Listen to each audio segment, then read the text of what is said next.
Nouveau numéro des clins d'œil sur les PC, tout de suite le sommaire. Tony Mwamba a donné le go de la première édition du Tenasospe à Lubumbashi, dans la province du Haut-Katanga. Plus d'1 million d'élèves de la 8e année de l'éducation de base ont participé à ces épreuves. Le ministre de l'EPST a appelé ses candidats à se concentrer pour bien travailler. Toujours à Lubumbashi, le patron de l'EPST a évalué les différents PROVED et IPP de l'espace Grand Katanga. Cette réunion de grande envergure s'inscrit dans le cadre de ses itinérances en province pour redresser le sous-secteur et pérenniser la gratuité de l'enseignement primaire. Nous parlerons aussi de la campagne Pas une école sans banc. Le ministre Tony Mwamba a remis 1000 bancs aux écoles de l'espace Grand Katanga pour faire face aux effets induits de la gratuité. Tout de suite, les détails.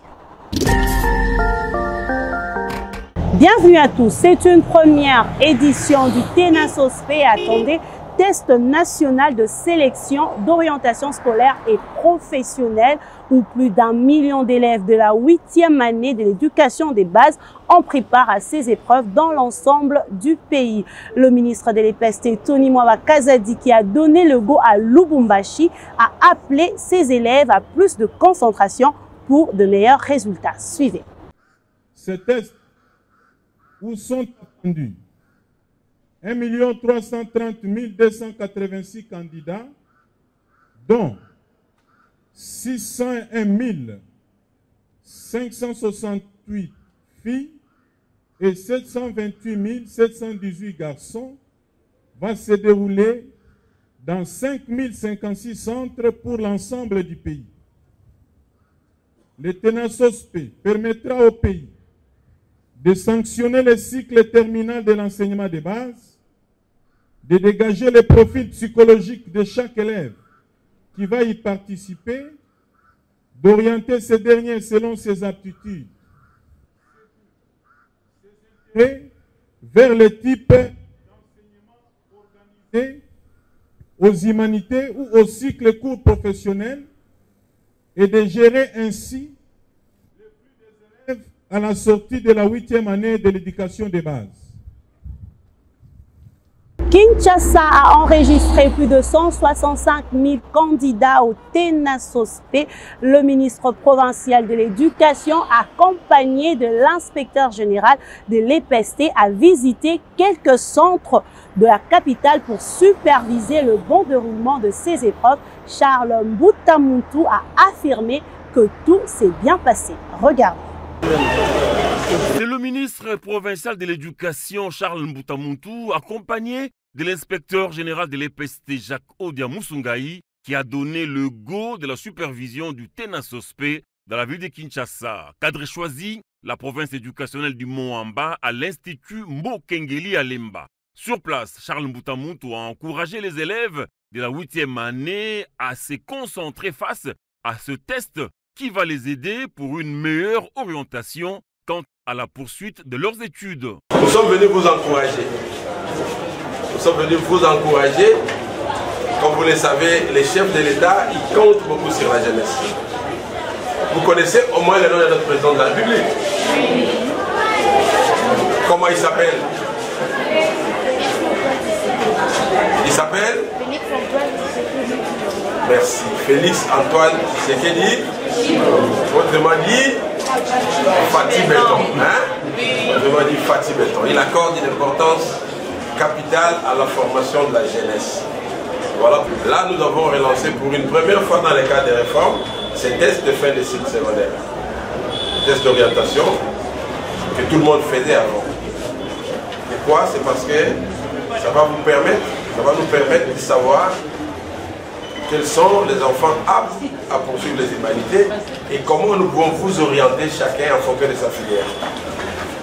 Après la province éducationnelle du Mwamba, c'était au tour de la Tchangou et plus précisément à l'Institut L'Infou dans la commune d'Ndjili. Après avoir reçu tous les renseignements concernant le Tenasospe, le ministre provincial de l'Éducation a mis le cap vers le complexe scolaire Sainte-Catherine dans la commune d'Elantsele à la province éducationnelle du Plateau où il a aussi clôturé son itinérance. Pour une première expérience, je pense que c'est un coup de maître. Parce que comme vous le savez, c'est dans le cadre des réformes initiées à travers la République, c'est la première fois que nous organisons encore cet examen des cycles d'orientation. Et il était important que nous puissions nous assurer que tout s'est bien organisé. Là, vous voyez, comme on avait dit, il y a une supervision provinciale et nationale. Nous avons le secrétaire général, nous sommes accompagnés par l'inspecteur général. Et au niveau provincial, j'ai toute mon équipe, tous mes lieutenants sont là. On s'est rassuré que tout s'est bien passé. En tout cas, je félicite une fois de plus l'inspection pour le travail abattu. C'est ce vendredi 15 juillet que les élèves de la 8e année vont terminer cette première édition du TENASOSPE, test ayant pour but de décider. Même exercice pour le prophète de la province éducationnelle du Congo central 2. Jean Tshisekedi Kabasele a visité les centres de Kimpese. Nous sommes là dans le territoire de Songololo. Question d'encourager les différents candidats à maximiser les efforts pour réussir. Ce reportage nous en dit plus. Vous allez bien? Les enfants sont là. Ah oui, ils sont là. Dans ce centre de l'école Kiasungwa, les candidats présents étaient au nombre de 171, dont 96 garçons et 75 filles. Ils ont été encouragés à fournir des efforts pour réussir. Et aujourd'hui, les chefs de l'État, comme ils donnent l'importance à l'éducation, Félix Antoine Tshisekedi Tshilombo, il a pensé que c'est mieux que tous les enfants avant de passer en 3e des humanités, ils doivent passer à un test d'orientation. C'est pourquoi vous vous retrouvez aujourd'hui devant les tests nationaux d'orientation que vous allez présenter pendant 2 jours. Je vous demande de les présenter calmement. Je suis sûr que vous allez réussir tous. Et dans l'ensemble de notre province éducationnelle du Congo central, comme les enseignants ont respecté les programmes scolaires, nous allons faire 100%. Impressionné par la gestion des proximités du très célèbre et compétent Jean Tshisekedi Kabasele, le sous-prophète de la sous-division Songololo 1, Emmanuel Mbiyavanga, a salué l'immense travail abattu par celui qu'on appelle affectueusement Fachi Béton. C'est la toute première fois, c'est le premier prophète depuis que je suis sous-prophète d'être partout et surtout ici à Kiasungwa, c'est la toute première fois. Vraiment, nous remercions notre prophète de Jean Tshisekedi. Il est l'homme de terrain. Il est là toujours, il est partout, même à Kassi, à Kimbemba, infatigable. Donc c'est vraiment un homme à féliciter. Rendons-nous à Lubumbashi, dans la province du Haut-Katanga, où le ministre de l'EPST, Tony Mwaba Kazadi, a évalué les brevets et les IPP de l'espace Grand Katanga. Il s'agit ici d'une poursuite de ces itinérances en province pour redresser le sous-secteur et pérenniser ainsi la gratuité de l'enseignement primaire. Suivez. Ultime étape des tournées d'itinérance pour s'imprégner des réalités du sous-secteur de l'EPST sur instruction du président de la République, Félix Antoine Tshisekedi. Le Grand Katanga a reçu le professeur Tony Mwaba Kazadi, ministre de l'enseignement primaire, secondaire et technique. À l'aéroport de Loano, c'est toute la famille éducationnelle qui s'est mobilisée pour l'accueillir dans une ambiance de grand jour. Mais avant d'entamer ses activités ce mercredi, le ministre Tony Mwaba fait le point sur la situation du sous-secteur avec l'autorité provinciale. S'en est suivi l'exercice de redevabilité des directeurs des 8 provinces éducationnelles qui constituent le Grand Katanga, chacun présentant la situation de sa province. Un véritable débat au cours duquel, tour à tour, les partenaires éducatifs, les hauts cadres de l'EPST et les députés nationaux ainsi que les représentants de la présidence de la République ont activement participé avec des commentaires édifiants sur l'avenir du secteur. Nous vous observons comment vous travaillez. C'est ici l'endroit de vous féliciter. Que vous y mettez votre énergie, votre sagesse et tout votre cœur dans la tâche qui vous avait été confiée. De ces itinérances, Excellence, Monsieur le Ministre, nous avons noté que la conformité du fichier paye, qui est votre cheval de bataille, est de manière incontestable une réalité aujourd'hui. L'Excellence nous a montré la voie des itinérances. Le chef de corps vous promet que nous allons continuer sur la même lancée pour que les missions d'itinérance se fassent en province. Et lorsque le ministre des tutelles donne des nouvelles instructions, insistant entre autres sur le caractère non négociable de la gratuité de l'enseignement primaire, mais aussi le combat contre toute forme d'antivaleur au sein de l'EPST. Si on perçoit les frais ça et là, monsieur le prophète, vous allez mettre votre poste en jeu. Nous placerons un autre responsable qui est inscrit dans la vision du chef de l'État et qui peut nous aider à faire respecter l'effectivité de la gratuité qui est non négociable.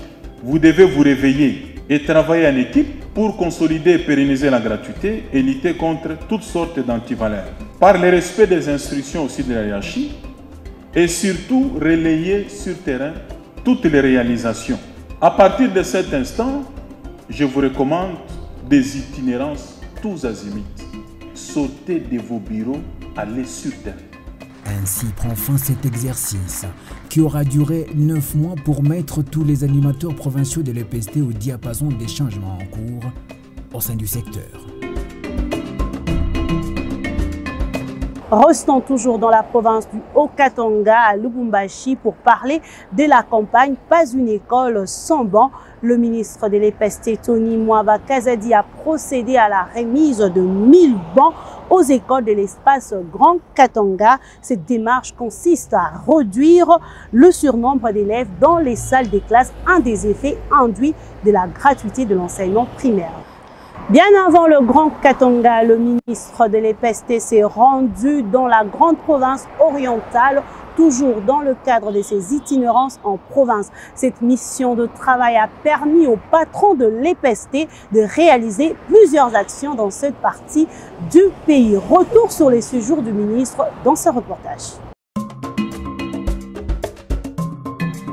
Pour la 8e étape de sa tournée d'itinérance, le ministre de l'EPST, le professeur Tony Mwaba, foule le sol de Kisangani, où il était attendu depuis bien longtemps. En témoigne l'accueil lui réservé. Comme dans d'autres provinces, Tony Mwaba Kazadi veut voir de près ce qui se passe au sein du sous-secteur dans cette partie du pays et s'assurer que les réformes entreprises sur instruction du chef de l'État, Félix Antoine Tshisekedi, se portent à merveille. Sauf qu'ici, le ministre de l'EPST va procéder au lancement de l'examen national de fin d'études primaires qui, grâce à la gratuité de l'enseignement primaire, connaît un nombre de participants nettement en hausse. Pour l'ensemble du pays, la participation de 2 11 688 candidats, dont 958 649 filles, alors qu'à l'édition 2021, il avait été enregistré 1 559 518 finalistes, dont 880 826 filles. La grande province orientale compte 8 provinces éducationnelles, dont les directeurs ont, lors d'une grande réunion, présenté les états des lieux de leur gestion axés sur les actions et difficultés rencontrées. La gratuité est effective dans toutes les écoles primaires publiques de la Tchopo 1. Elle n'est pas négociable, nous y veillons scrupuleusement. Insatisfait, le ministre hausse le ton. Dans les interventions de beaucoup de prophètes, il n'y a pas de vérité. Il y a des choses réelles, mais que vous n'avez pas relevées ici. Peut-être pour vous, c'est un simple exercice. En un jour, ça va passer et la vie continue. Laissez-moi vous dire que la vie ne va pas continuer comme ça. Puis, dans des nouvelles directives, La gratuité est effective par la volonté du chef de l'État. Nous avons le devoir de la consolider, de la pérenniser en luttant contre tous ces effets induits. Les inspecteurs, la trilogie inspectorale, il faut qu'elle se réveille. Après ici, je ne voudrais pas voir des cadres rester dans leurs bureaux, travailler sur terrain. Parce qu'il y a beaucoup d'antivaleurs, il y a aussi des résistances, il faut être sur terrain pour les traquer et trouver des solutions. Aux responsables de l'EPST, partenaires éducatifs, ainsi que les députés nationaux et les représentants de la présidence ont à leur tour placé un mot. Excellence, Monsieur le ministre de l'Enseignement primaire, secondaire et technique. Je voudrais vous présenter mes sincères félicitations pour votre dynamisme dans l'accompagnement et la matérialisation de la vision du chef de l'État dans votre sous-secteur, notamment par votre implication dans la mise en œuvre de la gratuité qui a décrété. À leur tour, les directeurs provinciaux de l'EPST promettent le changement. Nous avons l'obligation de le tenir informé, son Excellence sur la situation réelle qui prévaut dans nos provinces respectives. Et il ne faut pas maquiller la situation, mais il faut dire la vérité pour que les solutions appropriées soient prises à cet effet. Le séjour du ministre de l'EPST dans la grande province orientale sera sanctionné par la remise des bans dans le cadre de la campagne Pas une école sans banc pour subvenir aux besoins de certaines écoles.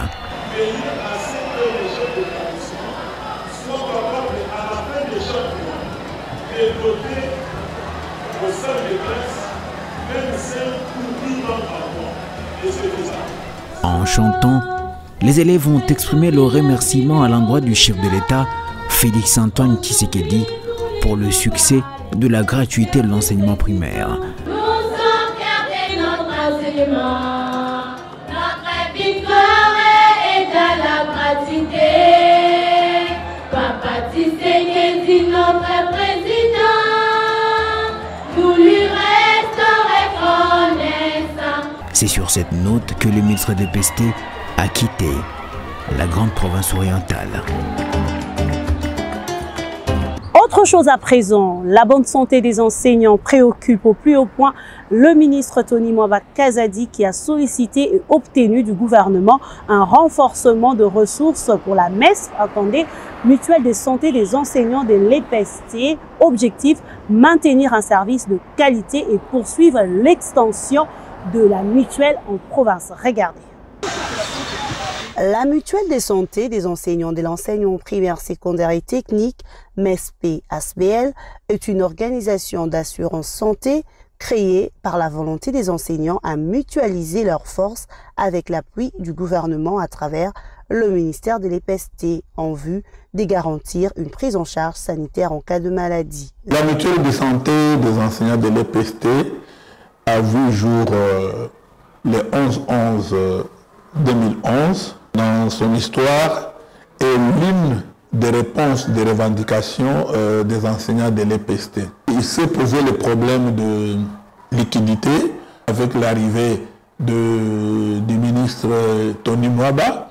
Il nous a appuyés dans les démarches au point que maintenant c'est une réalité, le gouvernement a augmenté. Un parcours satisfaisant en dépit de besoins toujours énormes qui nécessitent son renforcement pour maintenir la qualité de ses services ainsi que la poursuite de son déploiement à l'intérieur du pays. Nous ne sommes pas encore pour le moment partout en République démocratique du Congo.